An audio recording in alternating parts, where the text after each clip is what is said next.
¿Cómo prepararse? Segunda parte. Hay que estar preparados para esta amenaza. Por lo demás, hermanos míos, fortaleceos en el Señor y en el poder de su fuerza. Vestíos de toda la armadura de Dios. Bien, lo primero que hay que decir es que el diablo tiene poder. No tiene el mismo poder que tiene Dios, pero tiene poder. Por eso Pablo dice, hermanos míos, fortaleceos en el Señor y en el poder de su fuerza. ¿Por qué? Porque el diablo está debajo de la autoridad de Dios, porque el diablo solo puede llegar hasta donde Dios quiere que llegue, porque el diablo solo va donde el Señor le permite ir. Al inicio de esta carta, Pablo les decía a los efesios cómo es el poder de Dios. Seguro que lo recordáis, es un poder tan fuerte que llegó a levantar de los muertos a Jesucristo para sentarle a su diestra en los lugares celestiales. Es un poder que está sobre todo principado y autoridad y poder y señorío y sobre todo nombre que se nombra en este siglo y en el venidero, sino también es un poder que somete todas las cosas bajo sus pies. Es un poder que somete todas las cosas bajo sus pies. ¿Y esto qué quiere decir? ¿Qué nos añade este versículo 10 que estamos viendo? Pues que aunque el diablo es muy poderoso, sin embargo, su poder está debajo del poder de Cristo. Por eso un cristiano no debe tenerle miedo, porque aunque tiene poder, es un poder que está sometido bajo los pies de Cristo. ¿De acuerdo? Por lo tanto, ni vivir paralizados, ni vivir pensando que el diablo no existe. Esto del poder del diablo frente al inmenso poder de Dios se ve muy claramente en el libro de Job. Allí observamos cómo Satanás no puede hacer nada que Dios no le deje hacer. Por lo tanto, la enseñanza es esta, que aunque el diablo puede pedirle a Dios cosas para hacernos daño y Dios permitírselo, Dios siempre tiene el control. Y Dios, este poder de Dios, unido a su bondad, nos da tranquilidad y seguridad, ¿entiendes? Este poder de Dios, que está sobre cualquier poder, y su bondad, aunque permita ciertas cosas en nuestra vida, nos tiene que dar seguridad y tranquilidad. Todos lo hemos experimentado. Sabemos que Dios permite muchas cosas que nos ocurren con el propósito bueno de fortalecer nuestra fe. Pero sabemos que Dios es fiel, por eso no nos dejará ser tentados más de lo que podemos resistir, sino que también juntamente con la tentación nos dará la salida para que podamos soportar. Así que el primer paso para poder anular la fuerza de Satanás es saber que Dios no permitirá que el diablo me toque sin que Él lo permita, y si lo permite, será con las condiciones que Dios le pone para que esa prueba tenga un buen propósito para mí. ¿Entiendes? ¿De acuerdo? Por lo tanto, fortalecerme en el Señor y en el poder de su fuerza lo que significa es que cuando me caigo, como sé quién está a mi lado, pues me levanto, dejo de llorar y vuelvo a la lucha porque sé que Dios no solo es fuerte y poderoso, sino que también es bueno y justo. Así pues, el diablo jamás triunfará. El mal ya fue destruido. El mal a un cristiano no puede hacer nada más que fortalecerle. Por eso Dios lo permite, para que fortalezcas tu fe.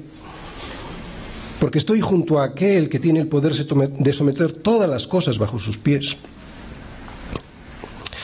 Por lo tanto, el primer paso es ser consciente de mi debilidad y ser consciente de cuál es el poder de Dios. Pero hay un segundo paso.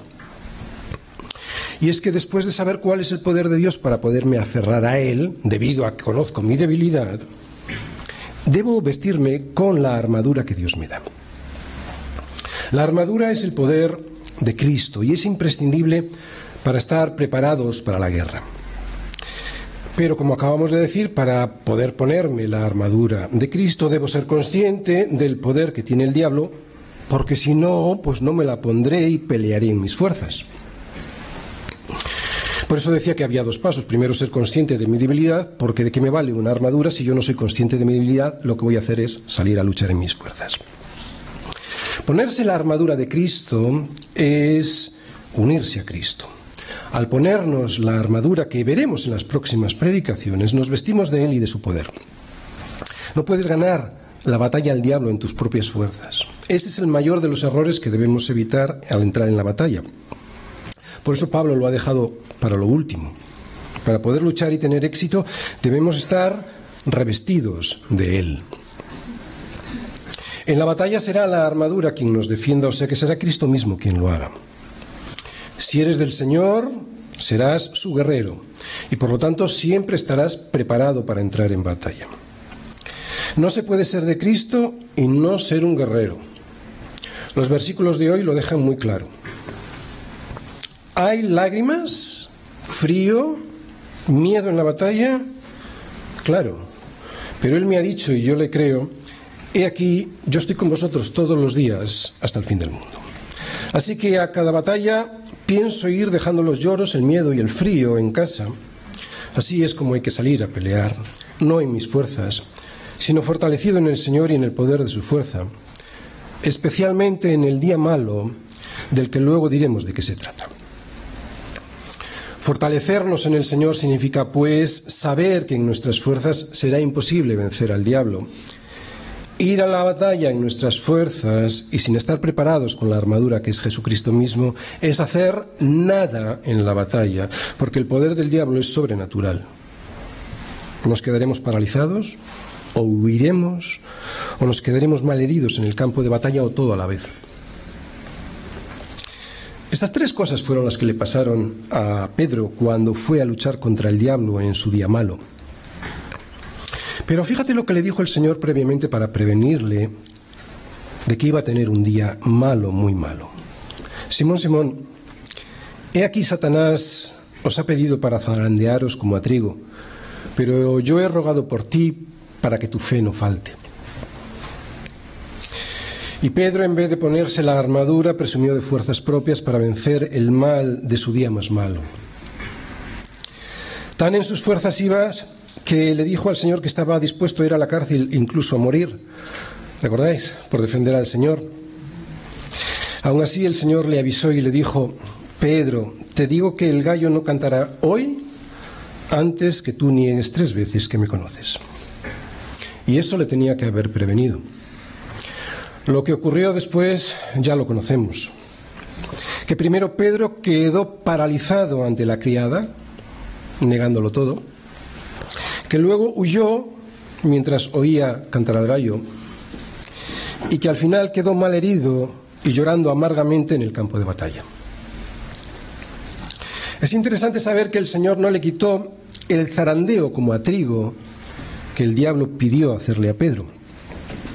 Y no se lo quitó porque era necesario que Pedro aprendiese la lección que hoy estamos viendo. Que en tus propias fuerzas es una temeridad, que trae la paralización ante el enemigo, que hace que huyas en vez de luchar, y que trae muchas heridas en el alma, lo que hará que llores amargamente al darte cuenta de tu pobreza espiritual y de tu falta de confianza en Dios. Pero qué necesario es ese día malo. Muy bien, todo lo que hemos visto hasta ahora es que la vida cristiana es una guerra. Y el cristiano es un guerrero, un soldado. Oye, la Biblia permanentemente nos lo recuerda, no podemos mirar para otro lado. Nos recuerda que como cristianos somos guerreros. No pensemos que todo siempre va a ir bien. No podemos irnos de vacaciones espirituales. Necesitamos estar preparados para la lucha. Eso es lo que nos advierte constantemente la Biblia. En el matrimonio, con nuestros hijos, en el trabajo. Separados de mí nada podéis hacer, dice el Señor. Sin su poder nada podemos hacer jamás. Sin embargo, todo lo podemos en Cristo que nos fortalece. Pablo lo sabía muy bien. Por eso, de buena gana, se gloriaba más bien en sus debilidades. ¿Recordáis? Primer paso para poder ponerse la armadura. Más bien se gloriaba en sus debilidades para que reposase sobre él como una armadura el poder de Cristo. Resumiendo estos versículos, primero diremos que tenemos que ser conscientes de nuestra propia debilidad y de cuál es el poder de Dios, para después poder ponernos toda la armadura que Dios nos da. Y Pablo dice toda,